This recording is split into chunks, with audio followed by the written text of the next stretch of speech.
Mtume na Nabii Joshua Chris hapa, karibu katika kipindi cha Kutoka Madhabahuni. Kipindi ambacho kinaleta ufahamu wa kiroho kwako, ufahamu unaotokea kwenye madhabahu ya Bwana. Leo ninakuletea ujumbe wenye kichwa mitego ya waovu inategwa wapi? Ninapenda uelewe ili wakunase, wakutese, watatega mitego yao. Angalia nami kitabu cha Zaburi 141 mstari wa 9. Maandiko yanasemaje kwenye kitabu cha Zaburi 141 alafu mstari wake ni ule pale wa 9. Zaburi 141 mstari wa 9 anasema, unilinde na mtego walionitegea. Hivyo Biblia inakubali kwamba unategewa mitego na waovu, na ili wakutese ni lazima watege mtego, unase kwenye mtego wao.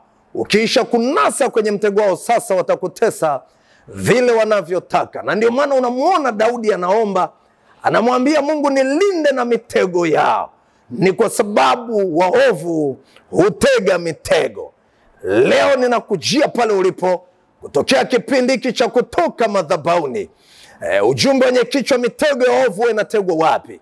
Hivi ni wapi waovu, waganga wa kienyeji, wachawi, washirikina, mawakala wa ufalme wa giza huwa wanatega mitego mahali gani? Ninapenda uelewe, mitego ya waovu inategwa kwenye maeneo matatu. Maeneo matatu, pata ufahamu na ufanye sana maombi kwenye maeneo haya matatu. Eneo la kwanza, njiani. Njiani, elewa kwamba moja ya kitu waovu wanapotaka kukutega na kukuingiza kwenye mateso fulani, moja ya kitu wao wanatafuta ni kujua njia unazopita. Kwenye njia unazopita watafanya kitu kwenye zile njia. Wataweka uganga wao, wataweka uchawi wao, wataweka mitego yao ya mateso fulani kwenye njia. Na kwa sababu wamekwisha kusistadi, wamekwisha kukufahamu, wamekufuatilia, wamestadi maisha yako, wamejua ni wapi huwa unapita. Elewa, Biblia inakubali ya kwamba mitego yao huwa wanaitega njiani. Kitabu cha Zaburi sura yake ni ya 140 mstari wa 5. Zaburi 140 alafu mstari wake ni wa 5. Maandiko yananena hivi, wenye kiburi wamenifichia mtego na kamba, wametandika uovu kando ya njia, wameniwekea matanzi kwenye hiyo njia. Moja, mitego ya waovu. Wakitaka wakunase, wanatega wapi mitego? Mitego yao wanaitega kwenye njia. Hivi leo moja ya kitu, unatumia chombo cha usafiri cha aina yoyote, hiyo unatembea kwa mguu, moja ya kitu waovu wanatafuta sana kujua ni njia ipi umezoea kuipita. Wataweka mitego yao kwenye ile njia. Leo kwa jina la Yesu Kristo wa Nazareti aliye hai, mwovu yoyote, mchawi yoyote, wakala wa giza huyo anayetega mitego yake ya mateso kwenye njia unayopita, adondoke kwa jina la Yesu aliye hai, na mitego yake iharibike katika jina la Yesu. Mitego yao wanatega wapi? Moja, njiani. Mbili, mlangoni. Elewa, waovu wanatega mitego yao kwenye malango yako yote. Wanaijua milango ya nyumbani kwako. Watakaza ukaiona kwa macho, mengine huwezi kuiona kwa macho. Unahitaji jicho la kiroho ili kuona wameweka mtego wao. Lakini wataweka kwenye mtego wa ofisi yako, mtego wa eneo lako, mlango wako wa biashara. Mtego watauweka kwenye mlango wako wa ofisi, mlango wako wa biashara. Watamtega mtoto wako kwenye malango ya darasa analosoma. Biblia inakubali wanatega mitego yao kwenye malango. Isaya 29. Angalia Isaya sura yake ni 29.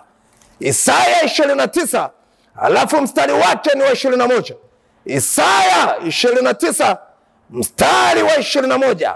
Hao wamfanyao mtu kuwa amekosa katika neno na kumtegea mtego yeye aonaye kwenye langoni na kumtegea mtego kwenye mlango. Wanatega mitego ya mateso kwenye mlango, na ndio maana unapitia hayo mateso. Walikunasa wapi? Kwenye malango yako yote walitega mtego pale, wakakunasa. Leo kwa jina la Yesu ali hai, hiyo mitego yao kwenye milango ya nyumba yako, mitego ya duka lako, ofisi yako, ninavunja mitego yao kwa jina la Yesu. Na huyo mwovu anayetega mitego kwenye malango yako asiwe salama kwa jina la Yesu Kristo wa Nazareti ali hai. Wanatega wapi mitego yao? 1, njiani; 2, malangoni; 3, kwenye kinywa chako. Watatega kwa namna za kiroho mtego wao kwenye kinywa chako, na wao utaanza kutamka vitu ambavyo hivi vitu vinakuweka kwenye mateso. Lakini mtego wao waliutega wapi? Waliutega kwenye kinywa chako. Elewa mtu wa Mungu, vile vitu vinywa vya watu vinanena, usifikiri vyote watu wamependa kuvinena. No, no, no, no.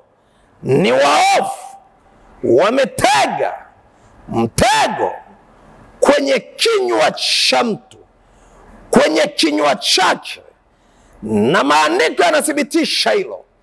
Elewa, watatega mitego yao kwenye kinywa chako, na watasababisha uanze kunena vitu ambavyo vinakupeleka kwenye mateso fulani, vinakuweka kwenye maumivu fulani. Kitabu cha Mithali 18 mstari wa 7. Mithali 18 mstari wa 7. Kinywa cha mpumbavu ni uharibifu wake, na midomo yake ni mtego wa nafsi yake. Mdomo wake ni mtego. Hivyo wanaweka mitego kwenye kinywa chako. Kuna vitu unavitamka vinakuweka kwenye mateso. Kuna watu unawatamkia vitu, watu wa baraka, leo wamekuacha. Mtego ni kwenye kinywa chako. Mitego yao wanatega kwenye maeneo matatu: njiani, mlangoni, na kwenye kinywa chako. Mungu, asante kwa ajili ya mtoto wako huyu. Asante, umempenda, umempa maarifa. Leo mitego aliyotegewa kwenye njia anazopita, kwa mamlaka jina la Yesu ninavunja mitego ile, wala hata nasa kwa jina la Yesu ali hai. Mitego aliyotegewa kwenye malango ya nyumba yake, malango ya ofisi, na kokote anakoelekea na kuingia, ninavunja kwa jina la Yesu Kristo wa Nazareti. Hiyo mitego aliyotegewa kwenye kinywa chake, ya kwamba atanena vitu vinavyomaliza, ninabomoa kwa jina la Yesu ali hai. Jehova Mungu mwema, mganga yoyote, wakala wa giza yoyote, mchawi yoyote anayemtegea mtoto wako huyu mitego, adondoke kwa jina la Yesu ali hai. Amen. Mtoto wa Bwana, asante kunisikiliza kutokea kipindi kicha Kutoka Madhabahuni. Mungu akutunze, akupe mema mengi.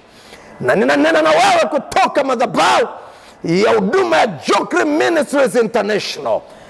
Tupo Kibamba hospitali. Ninakualika kwenye ibada zetu siku za Jumapili na siku za Jumamosi. Jumamosi kuanzia saa 3, Jumapili kuanzia saa 3 asubuhi. Njoo upate maarifa. Njoo ili nikufungue kwa ukaribu. Na kushukuru sana kuwa nasi kwenye kipindi cha Kutoka Madhabahuni. Mungu akutunze, kupe mema mengi. Mpaka tunaponana kwenye kipindi kingine kama hiki, ninakuacha kwenye uwepo wa Mungu. Bye bye.